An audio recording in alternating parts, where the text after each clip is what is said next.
Efésios 6:10 diz assim: finalmente, fortaleçam-se no Senhor e no seu forte poder.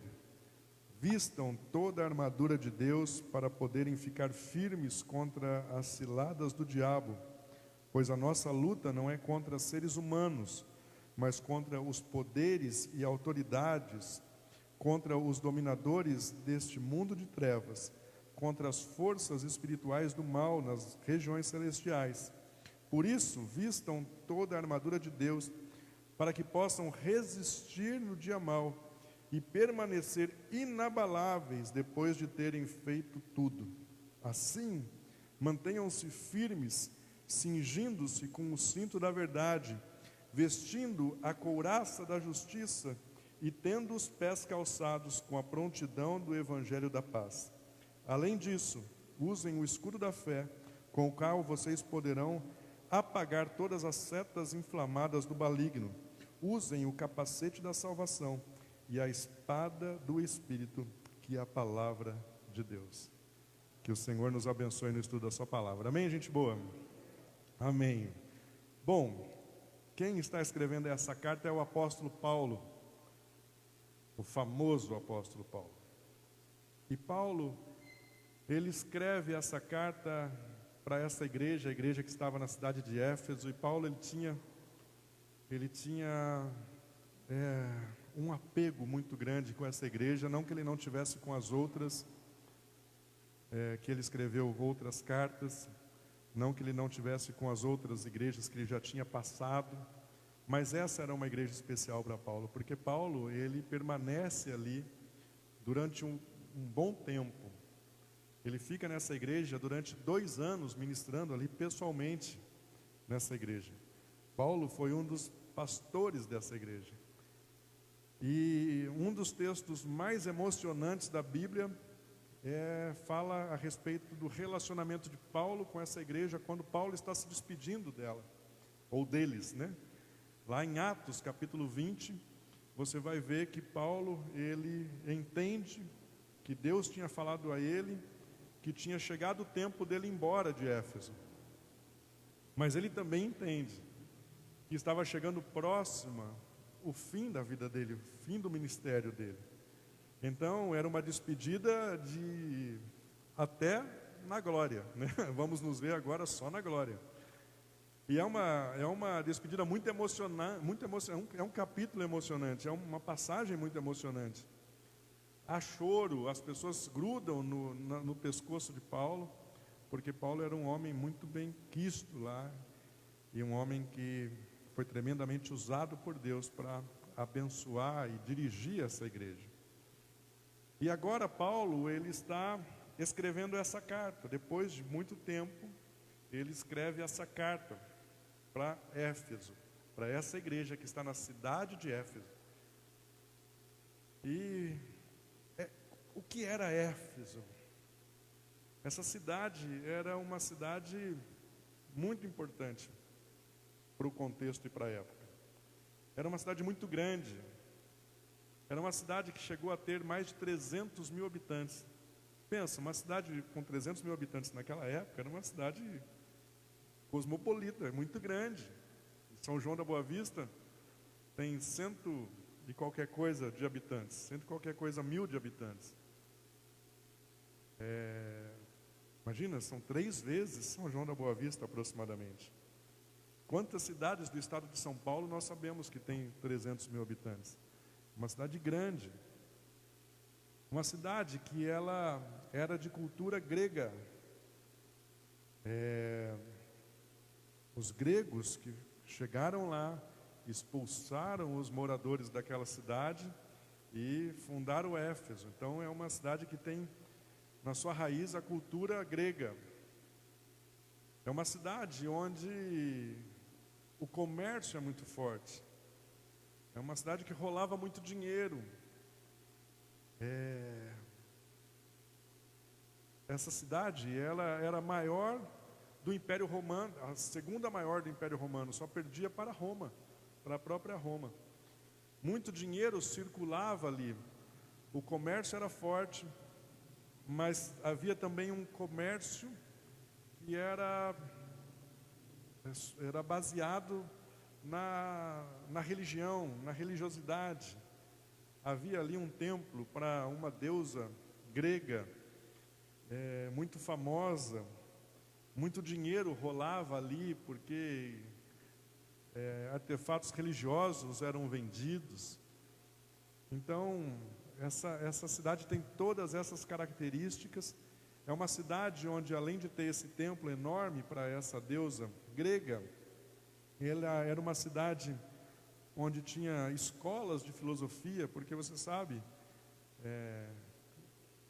o berço da filosofia é a Grécia, né? Os grandes pensadores. Então havia escolas de filosofia em Éfeso, havia bibliotecas em Éfeso, havia teatros em Éfeso. Era uma cidade diferenciada, com toda essa raiz da cultura grega instalada ali. E esse é o contexto, esse é o panorama dessa cidade onde essa igreja estava estabelecida. Era isso que cercava essa igreja que estava em Éfeso. A igreja do Senhor estava cercada dessa cultura grega, desse comércio, dessa riqueza, dessa religiosidade, desse conhecimento grego, dessa filosofia grega. Então era isso que estava cercando essa cidade. E agora Paulo está escrevendo uma carta a essa igreja, e Paulo está escrevendo essa carta preso. É uma das cartas da prisão, que nós chamamos. Éfeso é uma carta onde Paulo está escrevendo, e Paulo está escrevendo preso. Quando Paulo está em Roma, ele é preso, numa prisão domiciliar, ele é preso na sua casa. Ele fica sob a custódia de um soldado romano. Isso nós vamos ler lá no livro de Atos também. Ele diz que ele estava preso e ele diz que era permitido ele ficar na sua casa. Atos capítulo 28 fala isso. Paulo, ele foi preso, mas foi permitido que ele ficasse na sua casa. Ele poderia até receber visitas, então ele estava numa prisão domiciliar. Mas dia e noite, noite e dia, ele era guardado por um soldado romano. Um soldado romano cuidava de Paulo, Paulo estava sob a custódia de um soldado romano na sua prisão domiciliar. E Paulo, quando está escrevendo essa carta aos Efésios, a essa igreja que está em Éfeso, ele tem um insight, um despertar do Espírito Santo, claro, a respeito de algumas coisas que ele queria ministrar para a igreja, e de uma forma aí metafórica, de uma forma análoga, de uma forma que ele pudesse estabelecer uma comparação. Ele queria estabelecer uma comparação para que a igreja entendesse o que ele estava falando, e ele vê na figura do soldado romano essa ponte para ministrar algumas coisas a respeito da importância de um contexto de batalha espiritual que aquela igreja de Éfeso vivia, e que serve para nós, porque nós continuamos no mesmo cenário de batalha espiritual. A carta de Éfeso, ela não é uma carta que está obsoleta, perdeu a sua validade, muito pelo contrário. Na verdade, a Bíblia toda, ela é válida hoje, de capa a capa. Por isso que a palavra mesmo diz que ela é viva e eficaz. A palavra de Deus se renova, e essa carta é tão atual para a nossa igreja, para a minha vida, hoje, 2020, quase já chegando em 2021, quanto era no primeiro século para a igreja de Éfeso. Então Paulo, ele via dia e noite, noite e dia, a figura de um soldado romano, vestido, todo paramentado como um soldado romano, que estava o guardando, o protegendo não, estava ali Ouvi? Vigiando, obrigado. Vigiando, estava ali sob a vigília, ou a vigilância desse soldado. E ele começa então a descrever as peças da armadura, uma a uma, e fazendo um link com algo a respeito da palavra de Deus. E ele vai falando do capacete, como já ministrei no contexto do dízimo aqui, na parte do dízimo, o capacete da salvação, a couraça da justiça, o cinto da verdade, a espada, que é a palavra de Deus, e ele vai falando de cada uma das peças e vai revelando o que espiritualmente queria dizer cada uma dessas peças. E algumas dessas peças são importantes porque protegem órgãos vitais, não é? A couraça, por exemplo, protegia todo o peitoral do soldado. O capacete, como eu disse, protegia a cabeça, mas também havia o escudo da fé, né, que protegia o soldado contra dardos, contra flechas inflamadas. A espada que servia como uma arma de ataque, linkando com a palavra de Deus. E ele vai descrevendo todas essas peças. Porém, há uma peça que talvez ela não seja tão percebida dentro de uma armadura, porque ela não é tão aparente no sentido de tamanho, e talvez a gente não ache que ela é tão relevante ou importante, mas ela ela tem um papel fundamental, e eu quero mostrar isso para você.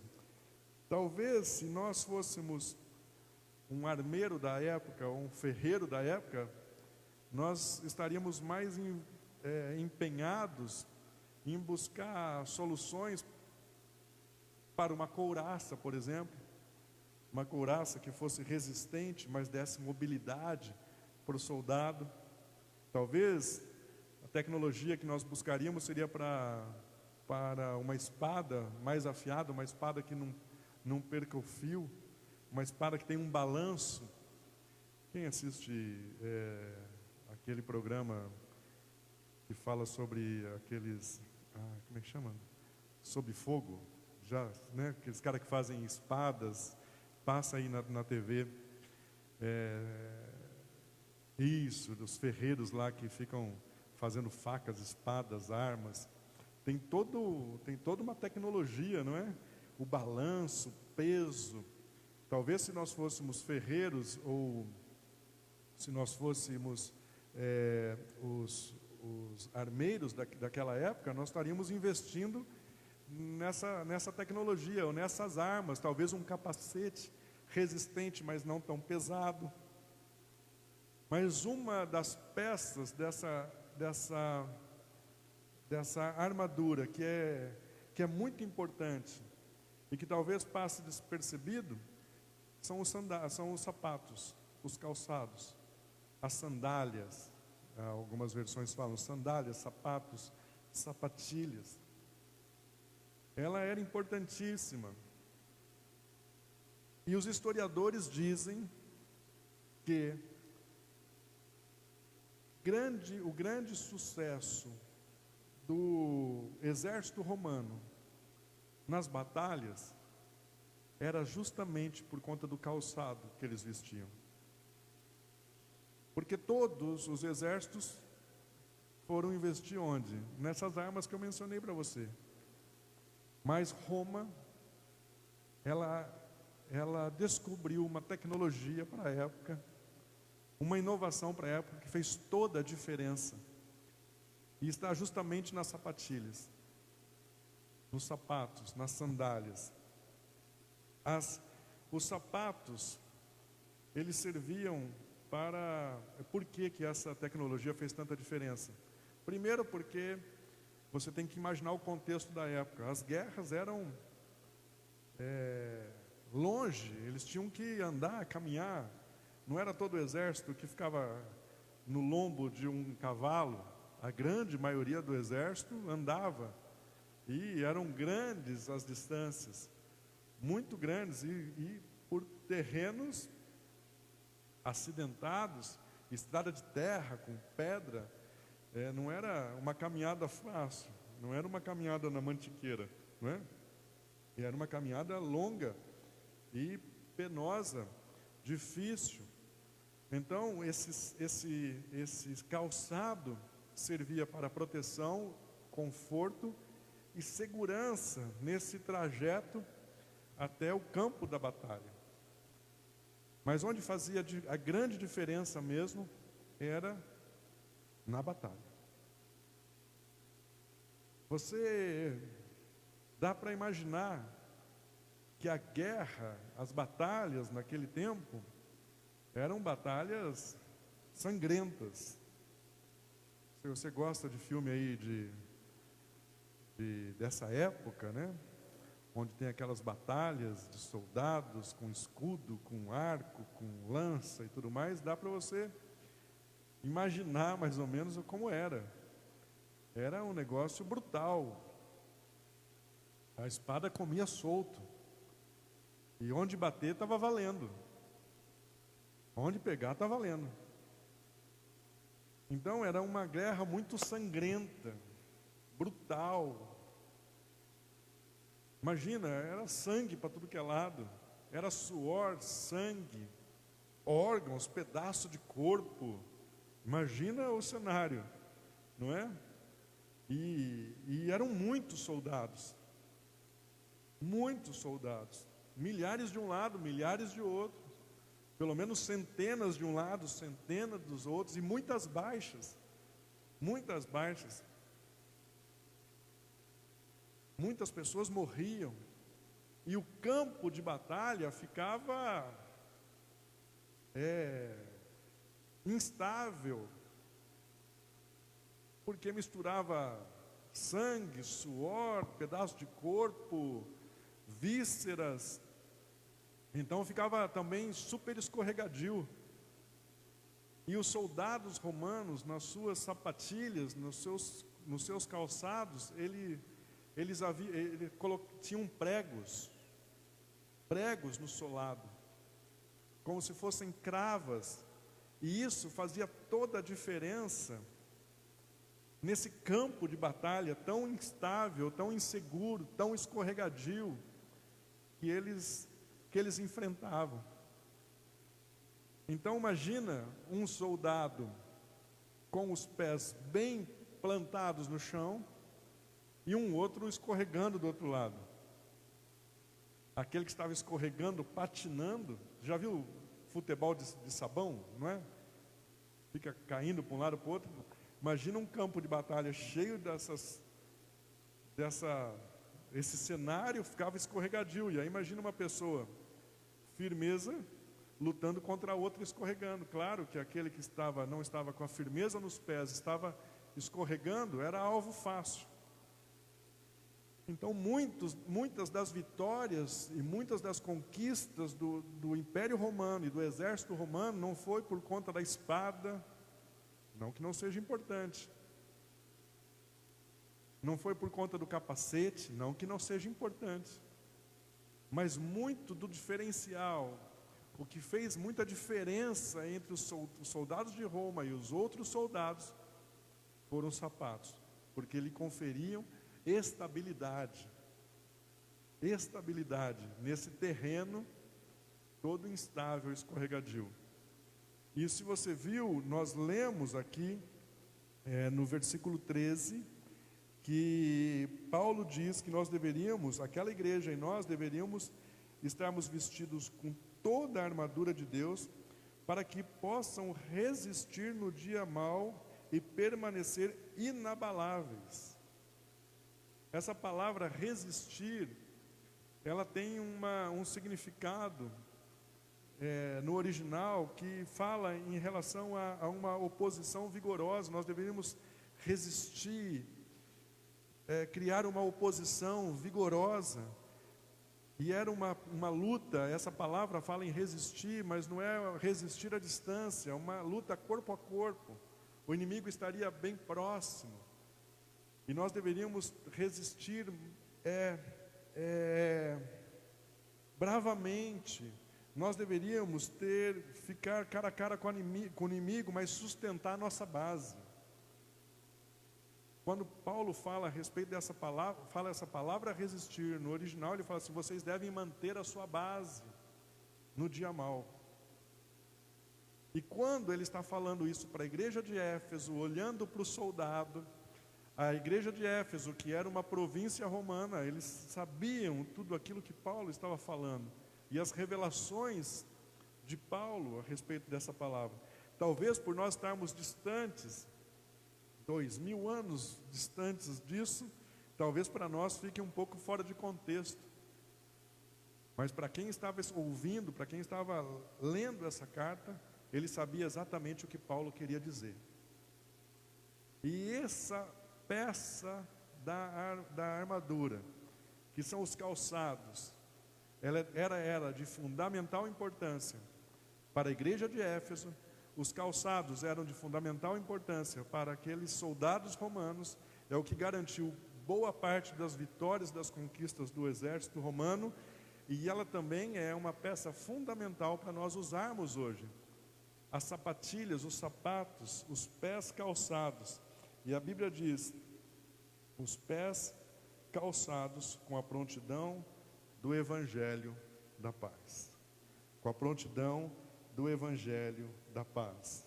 O que isso tem a ver com o nosso contexto, aonde nós podemos ligar essa palavra na nossa realidade hoje, como igreja, como irmãos, como servos do Senhor, como filhos do Deus Altíssimo, em final de agosto de 2020. Bom, nós vivemos dias maus, sim ou não? Ou está tudo beleza?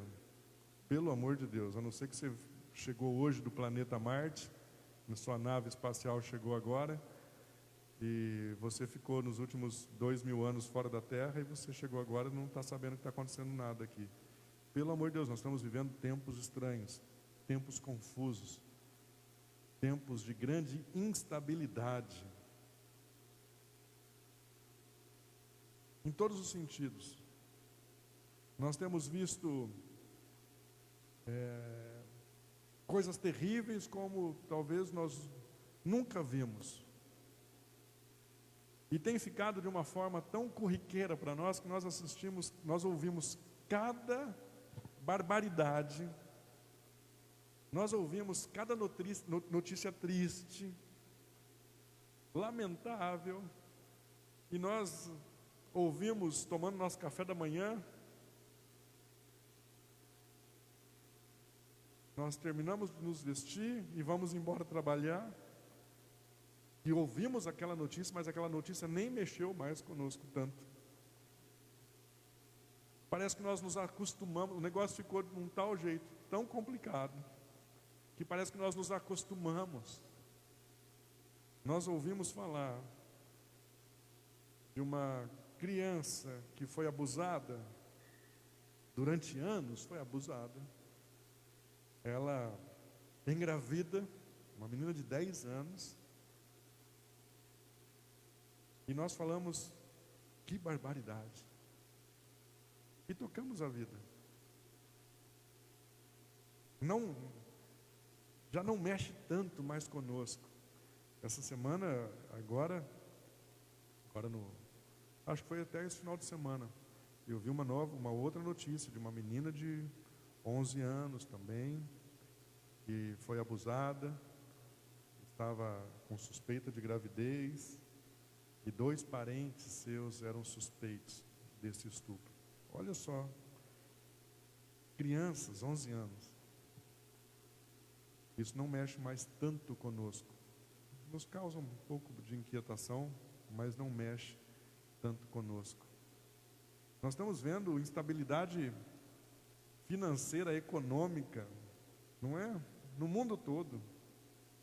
O mundo todo hoje não sabe exatamente o que será esse novo normal, que todo mundo fala o novo normal, mas parece que o novo normal nunca rompe, não chega, não é? Nós estamos na expectativa de tudo isso acabar e irmos para o novo normal depois dessa pandemia, mas nós nem sabemos quando isso vai começar a acontecer, e nem o que será esse novo normal. A economia mundial está balançada. É triste de ver quantos lugares na nossa cidade que você vê placa de aluga-se que até pouco tempo atrás estava ocupado. Você tem reparado isso? Você tem percebido isso? Quantos lugares, quantas empresas, quantos negócios. E em cada negócio desse que está fechado, famílias perderam o emprego. Pais de família deixaram de levar o sustento para sua casa. Isso numa cidade como São João da Boa Vista. E se você for em outro lugar, semana passada eu subi para Poços de Caldas. Embora ali em Minas há uma flexibilização maior, o comércio parece que está mais tranquilo, principalmente essa questão de restaurantes, né? Estão abrindo à noite e tal.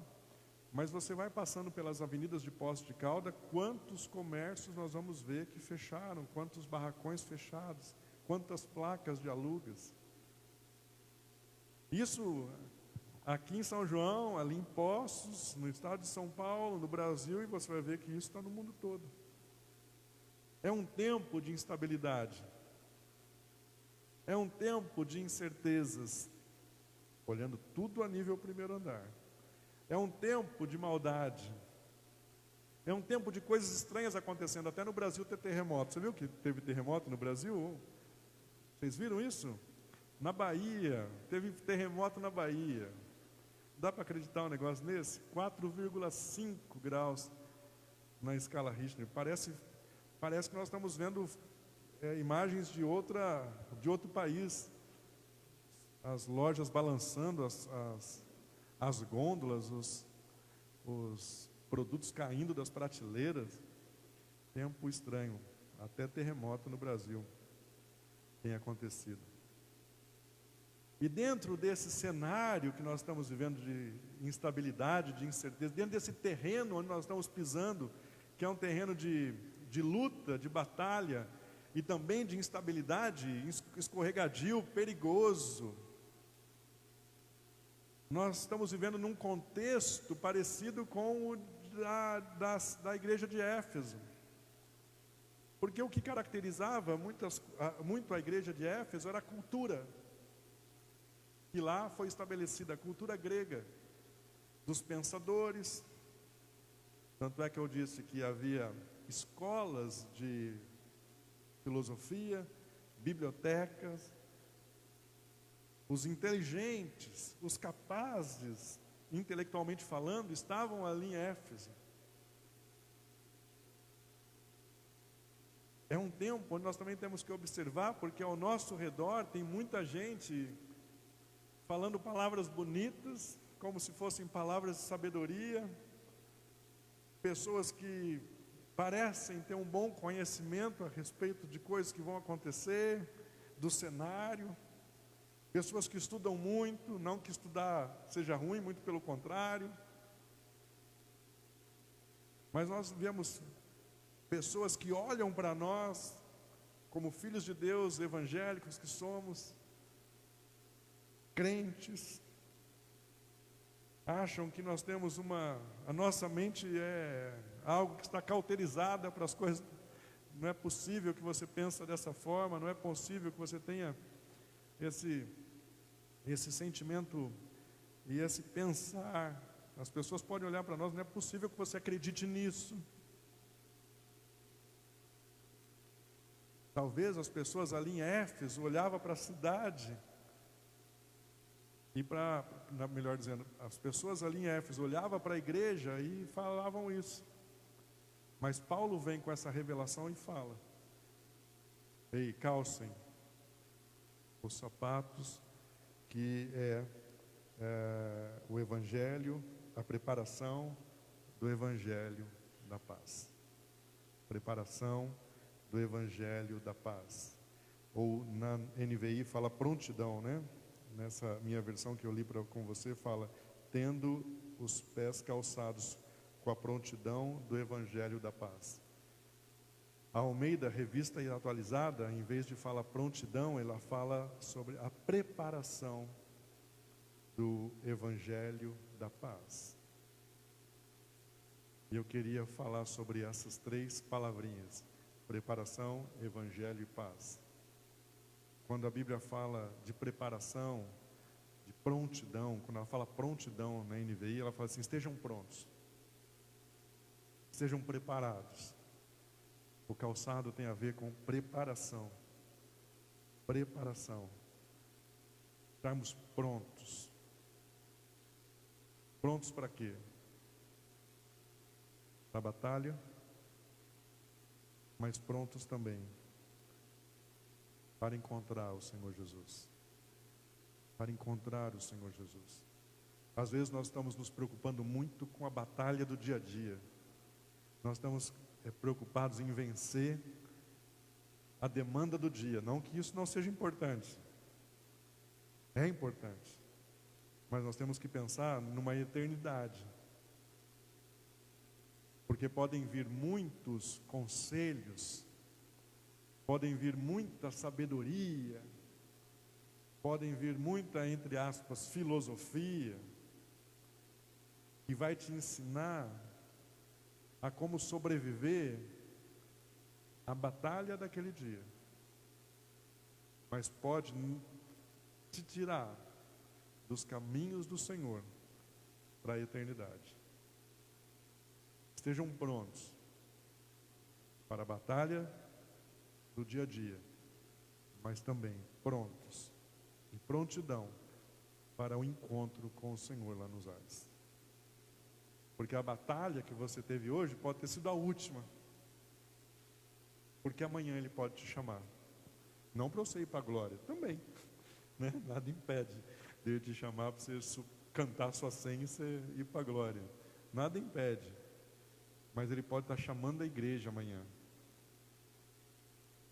Está tudo pronto. O cenário tem até terremoto aí na Bahia, que é um dos sinais do final dos tempos, lá Mateus capítulo 24. Não que teria terremoto na Bahia, né? Não é isso que fala em Mateus capítulo 24, mas fala sobre os tremores da terra.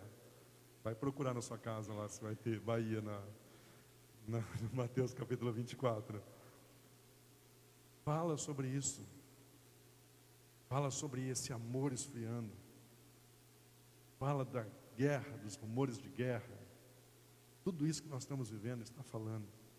Então nós devemos estar prontos, calçados, para enfrentar a batalha do dia a dia, mas principalmente prontos para encontrar o Senhor nos ares. E a Bíblia fala: preparação do Evangelho. O que é Evangelho? Boas novas. No final você pode tomar um café que está pago. E eu pago para você por essa resposta que você deu. Boas novas. O Evangelho, o significado da palavra Evangelho. Boas novas. Há boas novas do Senhor. Há boas novas do Senhor. E as boas novas só podem vir do Senhor. Se nós olharmos para o mundo, o que eles vão falar, talvez um cenário caótico para alguns, para outros otimistas, favorável. Mas para nós não estamos nem com os otimistas, nem com aqueles que pintam um cenário trágico. Nós devemos estar firmados nas boas novas do Senhor, nas boas novidades do Senhor, no Evangelho do Senhor. Não é um conceito de mundo, não é um padrão de mundo, não é aquilo que os inteligentes, os sabidos falam, mas o que a palavra de Deus fala. E a Bíblia, e Paulo fala em prontidão, prontidão do Evangelho da paz. Nesse cenário de guerra, nesse cenário de luta, nesse cenário de coisas instáveis, nesse terreno que nós estamos percorrendo aí, de tão instável, tão inseguro, tão escorregadio, tão traiçoeiro, você pode ter certeza que a paz do Senhor para mim e para você nesse cenário de guerra. E se nós observarmos isso, se nós dermos atenção a essa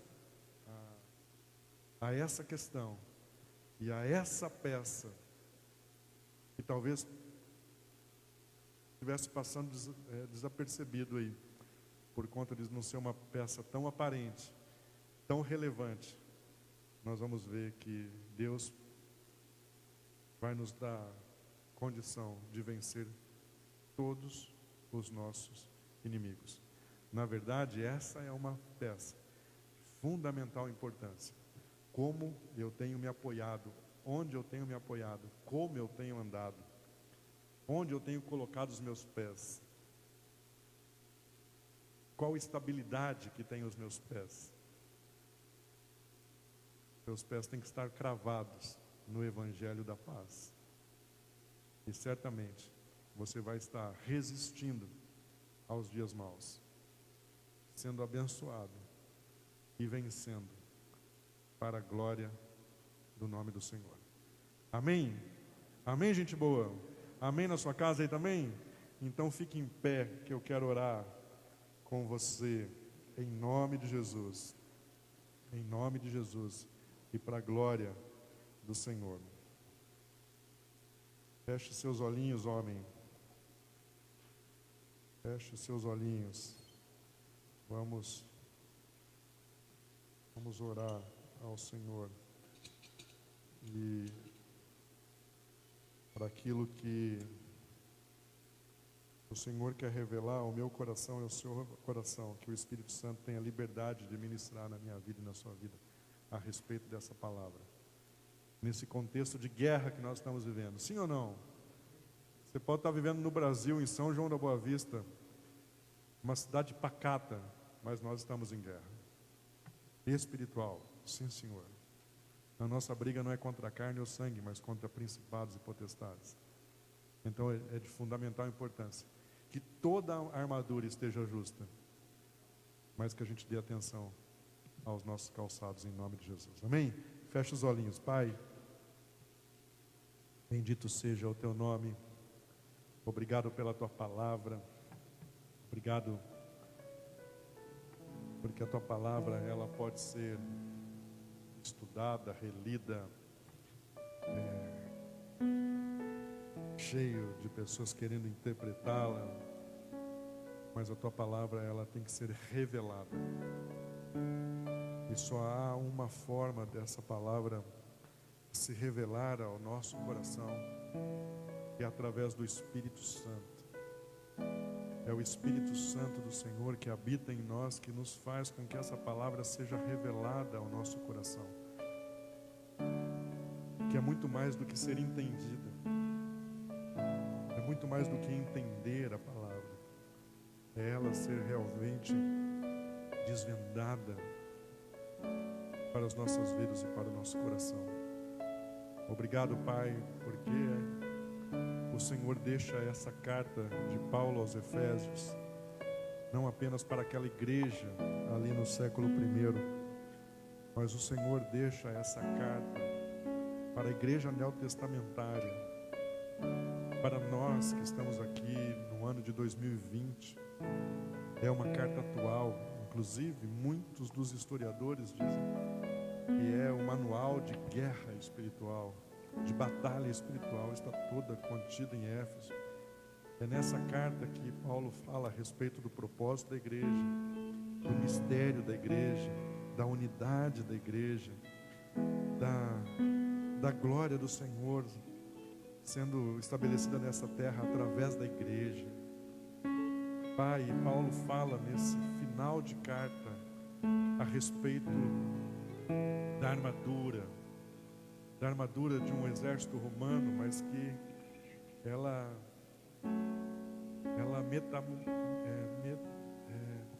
analogamente ela fala a respeito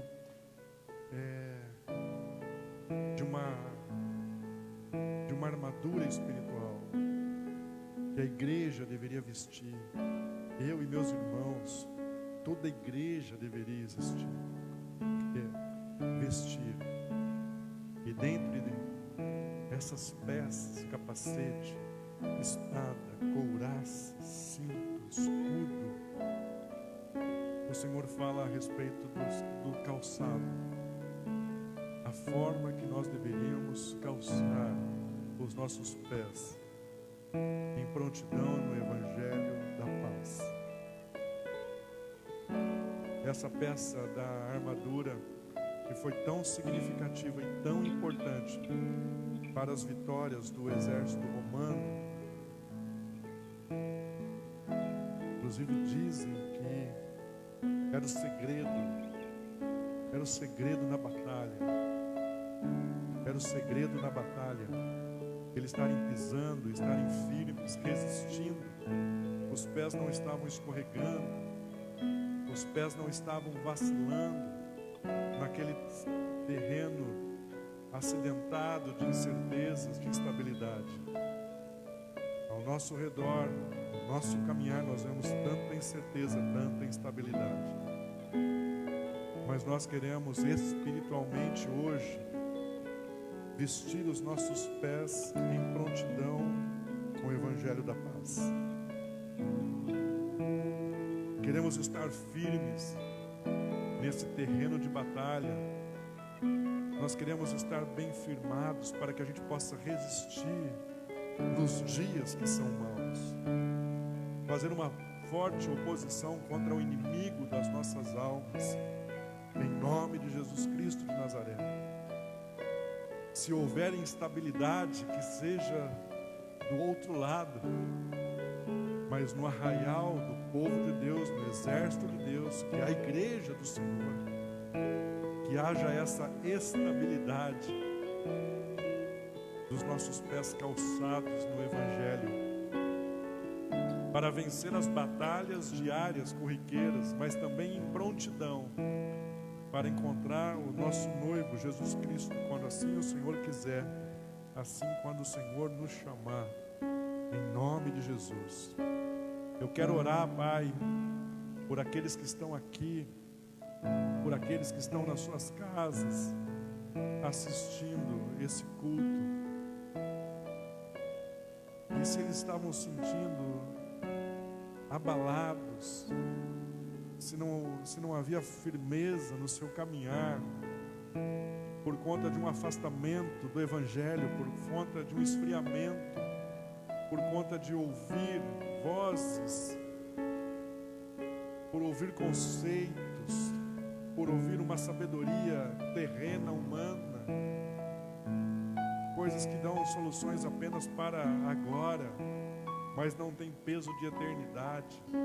Em nome de Jesus, que o Senhor os traga de volta. Nós falamos a respeito do Teu Espírito, dele revelando. Nós dependemos do Teu Espírito para revelar essa palavra aos nossos corações. Que Teu Espírito revele essa palavra a esses corações. E que haja aí novamente um caminhar seguro, um caminhar estável. Que não haja mais escorregões, que não haja mais tropeços, que não haja mais quedas, mas que os Teus filhos, a Tua igreja permaneça firme, inabalável no dia mau, como Paulo fala, em nome de Jesus. E que as vitórias, as grandes vitórias que o Senhor tem para o Teu povo, para nós que somos Teus filhos, sejam derramadas sobre a Tua igreja, sobre as nossas vidas, para a glória do Teu nome, para a glória do Teu nome. A paz que excede todo entendimento, o Evangelho que é as boas novas, o Evangelho da paz, a paz que excede todo entendimento, a paz que só o Senhor pode dar, a paz que só Jesus tem e só Ele pode nos dar, que seja derramado sobre as nossas vidas, sobre as vidas daqueles que estão aqui, sobre a vida daqueles que estão nos assistindo, em nome de Jesus. Que a paz do Senhor invada o seu coração, que a paz do Senhor invada a tua casa, que a paz do Senhor encontre morada na sua vida, em nome de Jesus. Amém e amém. Amém, gente.